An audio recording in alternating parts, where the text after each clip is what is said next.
Alice. Alice. Who the hell is Alice? I think you got your lyrics wrong, or maybe you censored it. But yeah, I wanted to speak about Alice in marketing land. This is something that we learned in Cadbury. Too often people talk about triggering brand growth. We, should speak about this particular process, which one can follow to create growth levers to trigger brand growth by Right. either solving one of the brand problems Hmm. or riding one of the opportunities. Fair enough. But I've learned from you that having a process and having a systematic approach to it makes people deliver this consistently to deliver brand growth. So Correct. I'm sure you have a process for it. Yes. Yes. So that's what this is about. So this process was called ALICE. That's what ALICE.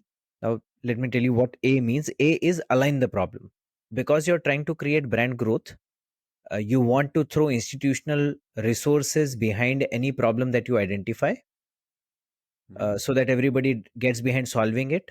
So therefore you want to be sure that the problem is big enough such that the fruit is worth the effort, and hence you want to align people on the definition of the problem as well as the size of the problem.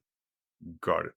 So what I'm going to do, because this is a Cadbury framework, Hmm. I'm going to use a Reckitt example to explain Alice as you go along. Excellent. Yeah. So there was this problem that we faced. So in the UK, and this is a problem across Europe. There were four brands in toilet cleaners, and the listed price, there's no MRP, right? So the listed price, the recommended retail price that we had for Harpic was £2. But what we realized at the end of the year was £1.06, meaning a Okay. flat 50% was being sold in the promo period. And Hmm. every quarter or every alternate month, one brand or the other is always promoting at 50% off. Hmm. And this had basically commoditized the entire category. Hmm. And we decided that given the global uh, pioneer mentor, pioneer leadership that we've taken in the category, we should address this head on because we're just not making any cut through in the category with just hard pick and discounting it all the time. And there with the modern trade dependency, if you don't discount, your volumes will also fall. So that's not really an option. Hmm. So we decided we're going to solve this. We actually formed a special task force within the team to say there's one from marketing, one from R&D, one from shopper insights, one from sales. All of us sat together to address this problem. So is that the align you're talking about? Yeah. So you identified a problem big enough to trigger profitability for the brand, and then you got everybody to rally behind it. That's the alignment that I'm talking about. Right. Yeah. Okay. Let's move to L, which is leverage. So this is about leveraging whatever current researches and resources that you have to try and peel the problem, to try and give solutions to the problem Hmm. from the current resources as much as possible. Got it. So this is something that we had, and we had to a chagrin that people did not differentiate between toilet cleaners. Hmm. So in marketing, we kept saying we are an acid, we are better than the bleach based toilet cleaners. Bleach based toilet cleaners do not remove lime scale of hard water, therefore they collect germs, and acid removes these hard water stains, so therefore they eradicate germs in total. But consumers just did not care, and they could not tell the difference between two toilet cleaners.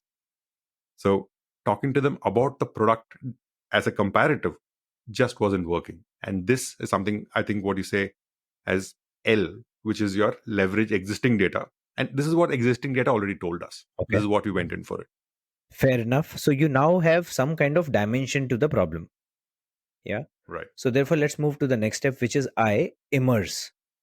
Now, there is, Mhm. as we keep saying for any marketer, there is no substitute to consumer immersion. And hence, Absolutely. once you've leveraged the current resources, you know what are the gaps in understanding that you have. The only person who can answer those gaps, who can fill those gaps, is the consumer. And hence, that's the next thing you got to do. So we did the same. We went and met consumers, and we tried to talk to them about different angles of toilet cleaning, and they were almost non-committal to what they were saying. They're saying, we clean toilets as often as possible. Mm. But we asked them, when there's a promo, you seem to buy more stock. So how long does that last you? Mm. If one bottle of Harpic is going to last you for, say, 3 weeks, when you buy two bottles of Harpic, how long does it last you? It lasts me 1 month, is what they say. So the consumption is actually higher when they buy two. So they asked, why? How often do you clean your toilets? So the frequency that I've usually encountered is about once in 3 days is roughly the norm where people clean their toilets, the toilet bowl.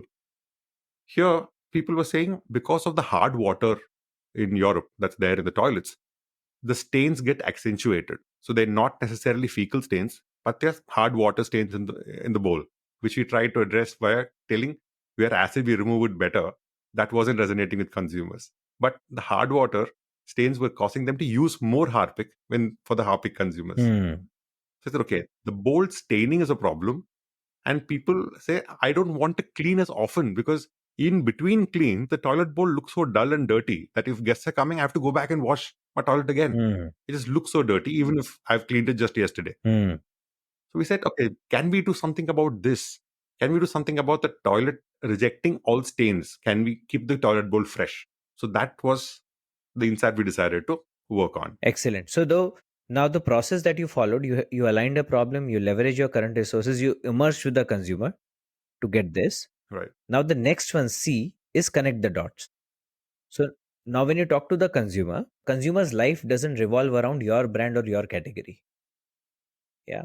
So your brand or your category solves some problem in their life, and that life problem is significantly larger than your brand problem. So therefore, when you speak to the consumer, you will get some life insights that the consumer is trying to resolve by the use of your brand or your category, and you will possibly get them to talk about their experience with your brand or your category. And now when you receive all of this information during your immersion, the next step is to connect the dots between them. And Right. that's where the real insight emerges from, where you are able to see how saying something or changing something on your brand will be able to create a proposition that offers the consumer a simple enough and compelling solution to any of the problems that he is trying to solve, he or she is trying to solve for their life. So Right. that's what connect is all about. Absolutely. And this is exactly what I was explaining the previous point also, Hmm. that once we went and met consumers, once we understood the stains were bothering them, we said instead of addressing these stains as hard water stains, can we just address them as stains in the bowl, where the toilet bowl no longer looks as sparklingly clean as it was when you cleaned the bowl. Correct. Doesn't have to, just because even if you haven't used it too much and but you just flushed it, the hard water still leaves stains. And the lovely thing that somebody told me about this, that after connect, if you're able to arrive at a statement which has some kind of wish from the consumer, and then there is a but. Hmm. So therefore, I wish, but, which means that you've been able to identify the right insight. So in your case, possibly it is that I Right. wish my toilet bowl looks sparkling and clean all the time, but because of the hard water, my toilet starts looking bad even the next day after I've cleaned it.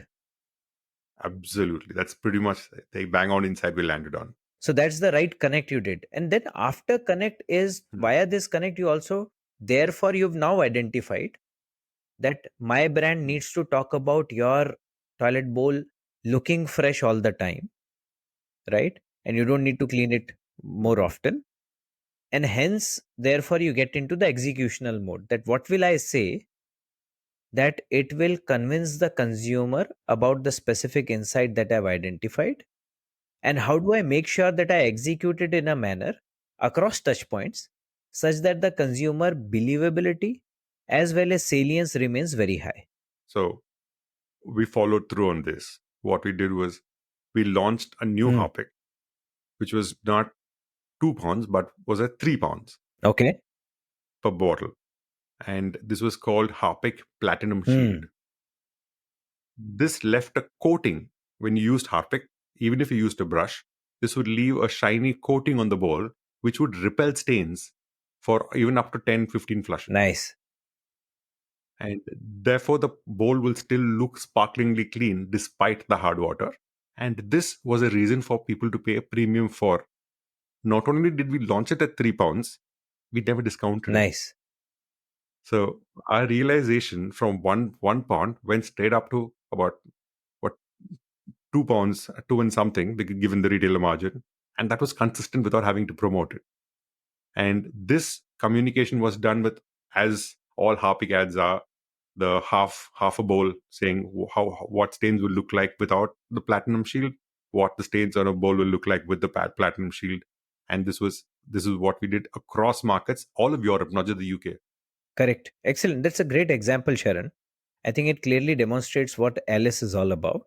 And as long as you're able to align, leverage, immerse, connect, and execute, this will be a sure shot formula for any marketer or brand custodian to identify a brand problem and then go about solving it in a structured manner such that it triggers a brand growth.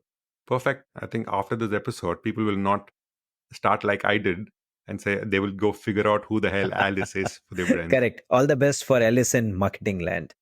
Thank you, Sharon. Thank you, Sudeep.